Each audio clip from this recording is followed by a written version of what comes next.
Movie के start में crunch नाम के आदमी को दिखाया जाता है जो आर्ट के सामान को चोरी करने वाला था। क्रंच जेल में होता है। फिर मूवी को 3 दिन पहले दिखाया जाता है कि क्रंच की एक टीम थी। इसमें निक्की जो क्रंच का भाई था, पैडी और गी ये क्रंच के साथी थे। गी में ऐसी क्वालिटी थी कि वो किसी भी आर्ट के वर्क को पूरी तरह से नकल कर लेता है। फिर स्टैश नाम के आदमी को देखते हैं जो आर्ट की पेंटिंग को खरीदता है। स्टैश के तो आदमी थे जिन्होंने पेंटिंग को चुराया था। ये दोनों पता करने के लिए आते हैं ये पेंटिंग असली है या नकली। स्टैश निक्की को कॉल करता है। जब ये निक्की के पास जाते हैं वहाँ पैडी भी था। पैडी खुद को ओवर कॉन्फिडेंट समझता है। ये पेंटिंग को स्कैनर के अंदर रखता है। इस स्कैनर के नीचे क्रंच बैठा हुआ था। वो इस पेंटिंग को निकालता है और इस पेंटिंग को लेकर गी के पास आ जाता है। गी ने इस पेंटिंग में एक और पेंटिंग बनाकर रखी होती है। इसे ये पेंटिंग अच्छी नहीं लग रही थी। वो रेड कलर ज्यादा लगा देता है और इस असली पेंटिंग को नकली पेंटिंग के साथ रख देता है। क्रंच नकली पेंटिंग को बैग में डालकर निक के पास आ जाता है। पैडी कहता है कि पेंटिंग असली है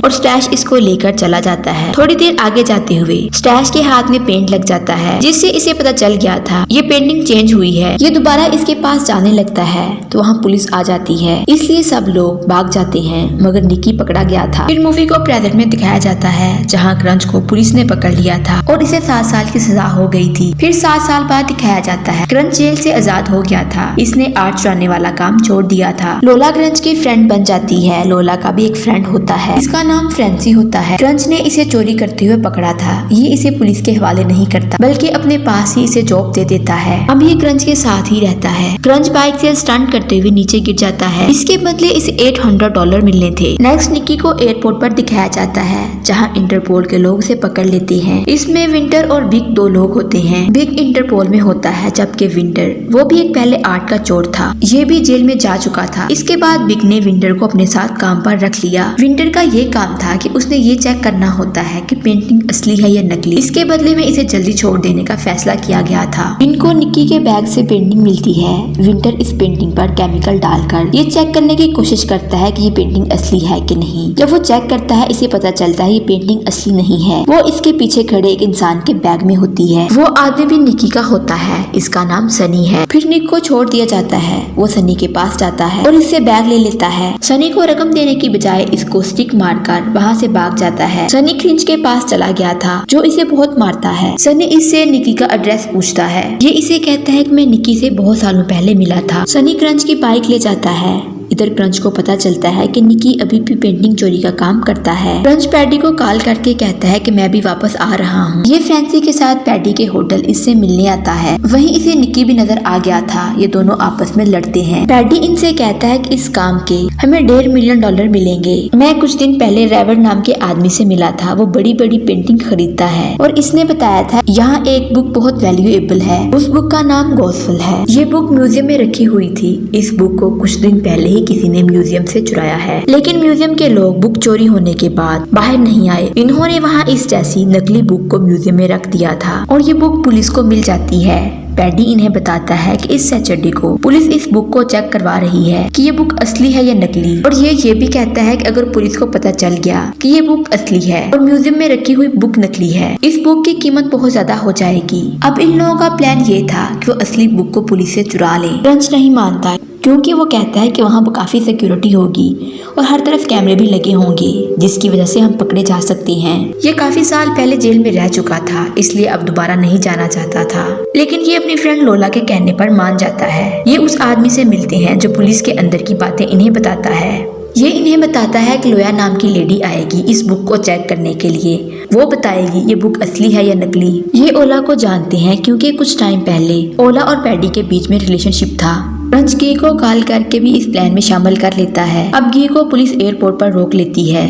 गी से इनको कुछ नहीं मिलता और इसे छोड़ देते हैं। इंटरपोल को इन सब पर शक होता है क्योंकि इनकी टीम के मेंबर एक एक करके साथ मिल रहे थे। अब लोला और निक्की को दिखाया जाता है।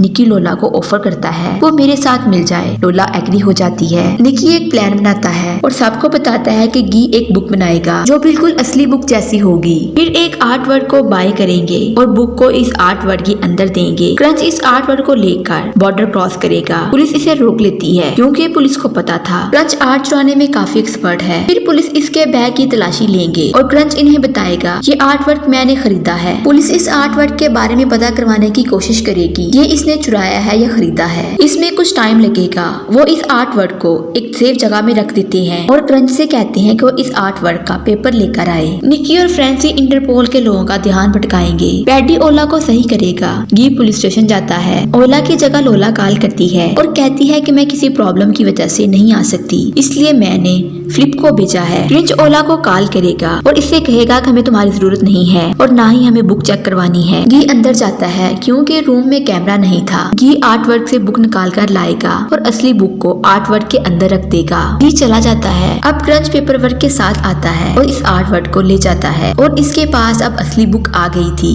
ये चीजों को ऐसे ही देखता है जैसे पहली बार देख रहा हो। इधर क्रंच और इसके साथी पार्टी कर रहे होते हैं। सबको इनके बारे में पता था ये आर्ट के चोर हैं, इसलिए इनका बॉर्डर क्रॉस करना मुश्किल था। बिग को फ्रेंसी पर शक था। वो इसकी कार की तलाशी लेने लगता है। इधर क्रंच और निकी पहले ही डिक्की से बाहर निकल जाते हैं। इस तरह ये पुलिस की नजरों से बच गए थे और ये बॉर्डर क्रॉस कर लेते हैं। कि क्रंच से कहता है कि अब हम इस बुक जैसी 10 और कॉपियां बनाएंगे, इनको अलग अलग लोगों में बेचेंगे, एक बुक रेवेंट को भी देंगे। अब इन्हें इस काम के लिए इन्हें ज्यादा रकम की जरूरत होती है क्योंकि गी को इस जैसी बुक बनाने के लिए इसे ज्यादा पे करने पड़ेंगे। निकी एम से मिलता है क्योंकि एम भी गी की तरह कॉपियां बनाने में काफी एक्सपर्ट था। निकी एम से कहता है कि इस बुक का प्रॉफिट हमारे बीच में रहेगा। निक्की पैडी से रेवेंट का नंबर लेता है। निक्की इसे कहता है मुझे बुक देने में 1 मंथ लग जाएगा। वो निक्की को नहीं जानता मगर निक्की को ऐसे लगा कि वो मुझ पर गुस्सा है। निक्की फिर उसी जगह पर आता है जहाँ इन्हें डील करनी थी। निक्की डोर तोड़कर जब अंदर देखता है तो अंदर खाली होता है। निक्की यहाँ से जा रहा था कि इस म्यूजियम में कॉल करता है और इन्हें कहता है जो बुक म्यूजियम के अंदर है वो नकली है। इस पर म्यूजियम का ओनर कहता है कि हम म्यूजियम में बुक नहीं रखते। निक्की अब जल्दी से गी के पास जाता है जहाँ वो कॉपियां बना रहा था। जब वो आके देखता है जगह खाली होती है। निक्की को समझ आ गई थी कि क्रंच ने मेरे साथ कोई गेम खेली है। क्रंच ने निक्की से बदला लिया था क्योंकि इसकी वजह से क्रंच जेल चला गया था। अब निक्की तो अपने $3 लाख भी क्रंच को दे चुका था। इस तरह क्रंच ने निक्की से अपना बदला ले लिया और क्रंच को $3 लाख भी मिल गए। निक्की भागकर होटल के रूम में जाता है। इसे वहाँ पेंटिंग वाला बैग मिल गया था। तभी वहाँ इंटरपोल पुलिस आ जाती है और इसका एड्रेस पैडी ने दिया था। निक्की अब पकड़ा जाता है। जैसे 7 साल पहले क्रंच जेल में गया था इस तरह अब निक्की को जेल में जाना पड़ता है। अब इस ग्रुप को देखते हैं। जो पेंटिंग निक के पास थी वो नकली है। इन्होंने पहले ही असली पेंटिंग ले ली थी और इसकी 10 कॉपियां इनके पास थी और इनमें से इन्होंने 7 सेल कर दी और ऐसे इनको $20 मिलियन का प्रॉफिट भी हुआ। क्रंच और इसके साथियों ने इस प्रॉफिट को आपस में बांट लिया। लोला भी क्रंच के साथ ही थी। ये सिर्फ निक्की के साथ ड्रामा कर रही थी। क्रंच का शुरू से लेकर एंड तक एक ही मकसद था, पेंटिंग को चोरी करना और निक्की से अपना बदला लेना, और क्रंच ने ऐसा ही किया। यूं मूवी का एंड हो जाता है।